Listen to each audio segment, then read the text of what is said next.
Welcome to the Just My MomSense podcast. I'm not an expert. I'm just trying to figure out parenting and in turn myself while sharing things I've learned with all of you.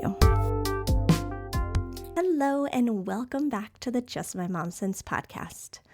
I know the last 2 weeks there were no episodes, so I appreciate you checking back in today. I was actually out of town 2 weeks ago and then kind of getting back on track last week. So unfortunately, I did not put out a new episode, but today I am back. And after an amazing string of guests, it is just me for today, but more guests are to come.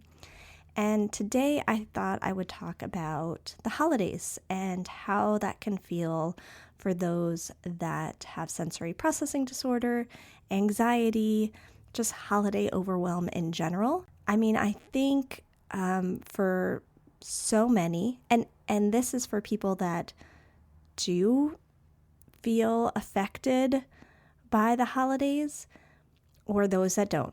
Everyone can feel a sense of magic and fun and excitement. That can be true across the board, but a lot of times with that fun and excitement and magic can come feeling overwhelmed, feeling like everything is extra loud, extra bright, extra chaotic. I remember a few years ago, my now 11-year-old just asked one day, why are the holidays so overwhelming?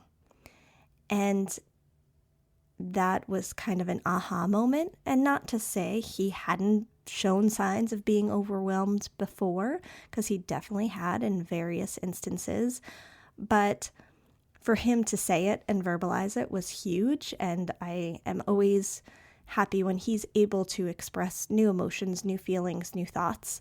And so, we really started at that point figuring out how to help him through the holidays, and also all of us through the holidays and everything we feel, and still keep it magical and still keep it fun, but make sure there's a little less stress involved, because the sensory needs that our kids may have or the anxiety that they may feel, that is relatable for adults as well. And I think it probably has been for years for so many adults. The thought of going to a shopping mall during the holidays when the lights are so bright and the smells of perfume and cologne are in the department stores a little extra, and there's ringing of bells happening and Santa is there for taking pictures. There's just so much more happening during these times that for us, who may be an 80s baby and 90s kid like I was, we kind of just did it and got through it, and we didn't know any better, and we didn't know that maybe there could be things we could do to help the situation or to feel a little bit better at that time of year. And I don't even know that I fully thought about it up until recently of how I feel in a store or how I feel in certain areas and how that might be tied to my own sensory needs. So, as I've mentioned already, the holidays can be a sensory storm, right? Bright lights, decorations, loud music everywhere, more social interactions, bigger crowds if you're going to a tree lighting or a holiday spectacle of some sort, strong smells for candles and food and the smell of Christmas trees, a change in routine with school breaks or traveling to family, maybe some extra events, and overall a lack of downtime. So even these small sensory shifts can really push someone into sensory overload. Sensory processing and anxiety feed off of each other. So although one person may have anxiety and experience anxiety, the other person may experience a lot of sensory overload. Sometimes they can be separate, sometimes they can go hand in hand. So for someone that may be feeling sensory overwhelm, that may lead to their nervous system feeling dysregulated and stressed, which then can lead to anxiety. Then their anxiety may lead them to hyperawareness and a lower tolerance for the sensory input around them. And this is just a vicious cycle that people can encounter. Kids and adults can both experience this, and maybe in different ways, but the impact is the same. As a caregiver, whether you're a parent, whether you're taking care of your parents, a teacher, an aunt, an uncle, a babysitter, whatever caregiver role you have, you may be experiencing a lot of feelings at this time of year as well. You're managing routines and events and expectations of other people around you, friends, family, for those different events that are happening. You may worry about how the kids in your life will handle all the overstimulation. You want to be able to keep traditions alive without your kids or yourself having a meltdown. And it's really hard to say no to things. And it's really hard to tell a family member, you know what, this holiday thing that's happening, it's just not right for us right now. And that might not be the case all the time or for years to come, but for right now it is. There's so much guilt that comes with that. And there's just a lot of feelings that can bring up for an adult. But also, the best thing you can do is whatever is best for you and your family. But the mental load of anticipating all of these triggers before they happen can be a lot. So it's important to recognize how you're feeling, to normalize it all, to remember that you're not the only one feeling these things during this time of year, and to seek out things that not only help your kids, but yourself as well. Self-care is extra important during these times. You not only have to look out for your kids, but you have to look out for you too.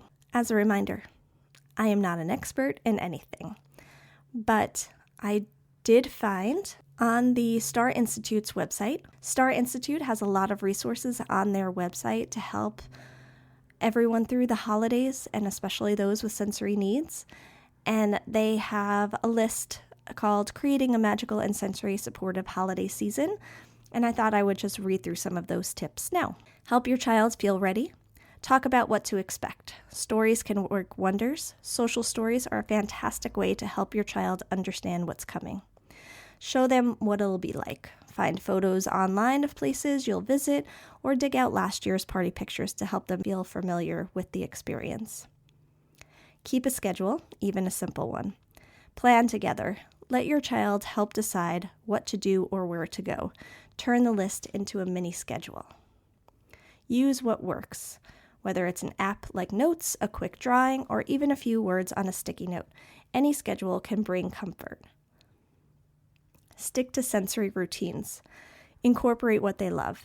Sensory activities your child enjoys, like a big hug or helping push the shopping cart, can help them feel calm and ready. Calming before the chaos. Try a soothing activity at home, like deep breaths or heavy work play before heading out. Make food easy. Bring their favorites. Parties aren't the time for trying new foods. Pack familiar snacks or meals they love. Get the scoop. If you know the host, ask about the menu. That way you can plan ahead and avoid surprises. Dress for comfort. Try it early. Holiday outfits can be adorable, but new clothes can feel scratchy or uncomfortable. Let your child wear their outfit ahead of time to find out what works. Prioritize feel-good choices. If an outfit is cozy and they love it, it's perfect, whether or not it's fancy. Bring comfort items. Pack familiar favorites, whether it's a stuffed animal, fidget toy, or noise-canceling headphones. Having these items on hand can be a big comfort. Explore sensory-friendly activities. Look for adapted options. Many communities now offer sensory-friendly holiday events. These might include quieter environments, dim lights, and spaces to take breaks. Check local listings for these opportunities if they work better for your family. Keep an eye out for overload. Notice the signs. Covering ears, shielding eyes, or becoming restless can mean your child is starting to feel overwhelmed. A quick break might help. It's okay to pivot. Flexibility is your best friend. It's okay to step away if you need to. Find or plan quiet spaces. Scout ahead. Public venues have designated quiet areas. Call ahead or check online to locate them. At home or at a party, work with the host to find a cozy room or corner where your child can unwind if they need a break. Share and educate with love. Talk to family ahead of time. Let loved ones know what your child might need to feel comfortable. A simple chat or email can make a world of difference. Set expectations. Help others understand why your child may need breaks, a different meal, or might not want hugs this time. It's all part of creating a welcoming environment. Celebrate in your own way. The holidays don't have to be picture perfect to be meaningful. By focusing on what works best for your family and embracing a supportive, flexible mindset, you can create a season full of warmth, joy, and connection. I think these are all great tips. And I also am recognizing that a lot of it is easier said than done. Again, you need to do what's best for you and your family. I think another great resource, and I've mentioned this on other podcasts, is the Sensory Spectacle YouTube page. There is also a website, sensoryspectacle.co.uk, that you can visit. And Sensory Spectacle on YouTube is just such a great resource because there's so many videos explaining day-to-day tasks, but also something like the holidays. So they have some videos up, how to reduce anxiety in the holidays for people with sensory processing difficulties. Do you see different characteristics in the holidays for people with SPD? Trying to pack clothes for a holiday for someone with sensory processing disorder. And of course, there's travel involved in that. But there's so many great tips on this website for different scenarios. I highly recommend visiting there as well. Some really good reminders for this time of year, and something that I feel a lot of parents may go through this time of year because of the expectations that come along with it. Nothing is wrong with you or your child. You are doing the absolute best you can, and your child is doing the absolute best they can. You can help guide and also help support them. And just because you say no to something doesn't mean you're not helping them through it, because you are in that moment. And again, it doesn't mean that will be the case forever, but it may need to be the case for right now. Maybe they just need to bring some fidget toys with them or a good book to read in a corner somewhere. The holidays are a lot on our nervous systems. And I have talked in past episodes and in blogs how important regulation is. And in terms of parents and kids, co-regulation is extremely important. If they see you on edge, if they see you stressed out about the holidays, they're going to pick up on that and they're going to feed off of that as well. There's no one right way to celebrate. You need to do what's best for you and your family. You need to celebrate in a way that keeps it fun, that keeps it magical, keeps it low stress, and keeps it enjoyable. You're creating memories. And to the best of your ability, you want to be able to create the memories that are positive and those core memories that stay with your kids forever and you. If your family's version of the holidays looks quieter or calmer or just different than maybe what you're seeing across social media, that's okay. It doesn't make it any less special.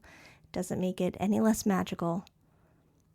It is what's best for your family. If you have any tips on how you and your family get through the holidays, I'd love to hear them. You can reach out to me across social media at Just My MomSense. You can leave a comment on my blog. You can email me at justmymomsense@gmail.com. Remember, you're still learning. We're all still learning. And all we can do is keep getting better, keep learning, and keep doing what's best for us and our families. I will be back with a new episode next week, so stay tuned for more. And you got this. You can get through the holidays. Thank you for listening to the Just My MomSense podcast. You can follow me on Instagram and Facebook at Just My MomSense and visit justmymomsense.com for past vlogs and a few of my favorite things. Music for this podcast was produced by Matt Harvey.